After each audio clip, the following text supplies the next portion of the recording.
motivation, use of time outside work, civic responsibility, and regulation of temptation. Right? That's sort of, the big problem is, what's the purpose of my life? That's broken down into a set of domains of probable problems. And it's easier for people to answer those questions generally than the meta question. I'm nodding because we subscribe and use, at Acton, we use self-authoring as a tool.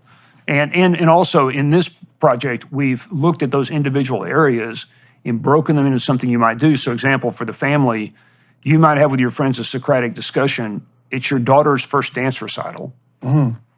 But your biggest customer just called, there's been a fire at his factory. Right. So you go to the dance recital or the factory. Right. Whichever you choose, it gets harder. It's her wedding or it's your only customer. Or, so Right. So now I'm going to do that with friends, but then I might actually have to write a spousal contract with my spouse or significant other and submit that to the group of, this is what we've each promised each other and here's how we're going to measure it. And so think of this as these are visionary exercises. 300 challenges that are hard to do and require courage. And sometimes it might be going out and haggling for a discount to see what your relationship with money is.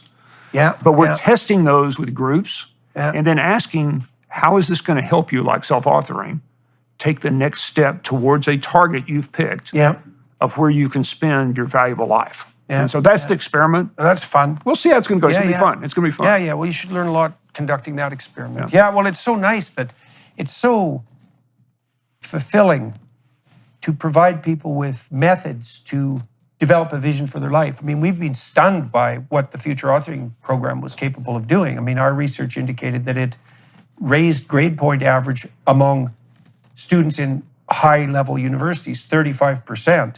This was a 90-minute intervention. That's crazy. And dropped the dropout rate 50%, and most effectively among minority men who had a poor academic record.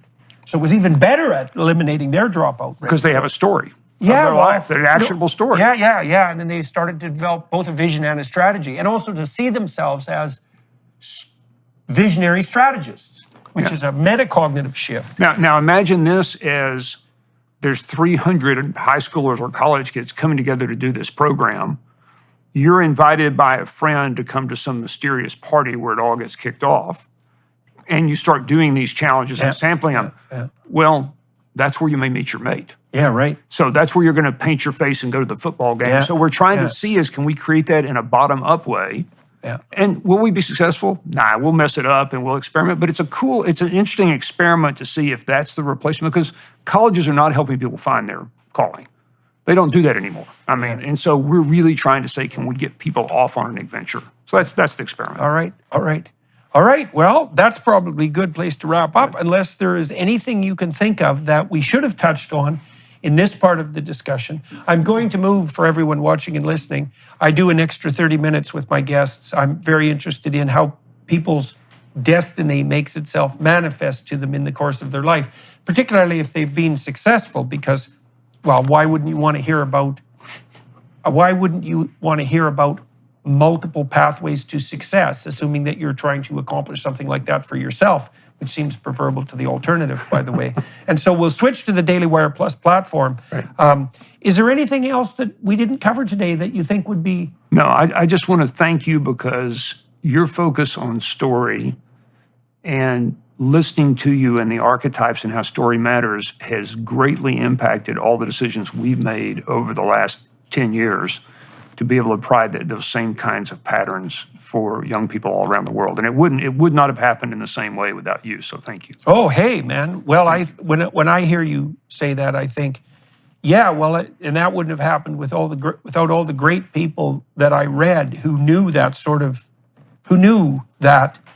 were able to provide me with that knowledge. I had great instructors, practically my mentors, people like Robert Peel, and then also the people I was fortunate enough to be introduced to in various ways while I was in university. And so it's great to see this sort of information make itself manifest. Camille Paglia, great literary critic, suggested to me at one point that had the universities turned to the Jungian school, Carl Jung and Mircea Eliade and Eric Neumann, then deep narrative analysts, instead of Derrida and Foucault, that the entire history of the development of higher education would have been different in the last 40 years. Absolutely. It's very interesting to see that starting to happen, and I really see it is spreading like mad. The idea that there are these fundamental unifying narratives contra the postmodernist viewpoint, that they don't point to power as the fundamental human motivation, but to something like the ongoing humble search for continued enlightenment, something like that.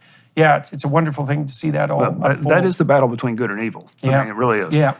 is. So, all right. Well, Thank you, sir. to everybody watching and listening on YouTube and the associated platforms, thanks for your time and attention. To the Daily Wire Plus people for facilitating this conversation, making it possible practically. That's much appreciated. To the film crew here in Fort Worth, Texas, because that's where we are today. Thank you guys for your help today. And join us on the Daily Wire Plus platform for an additional half an hour of discussion with Jeff Sandifer. Thanks very much, everyone. Hello, everyone. I would encourage you to continue listening to my conversation with my guest on dailywireplus.com.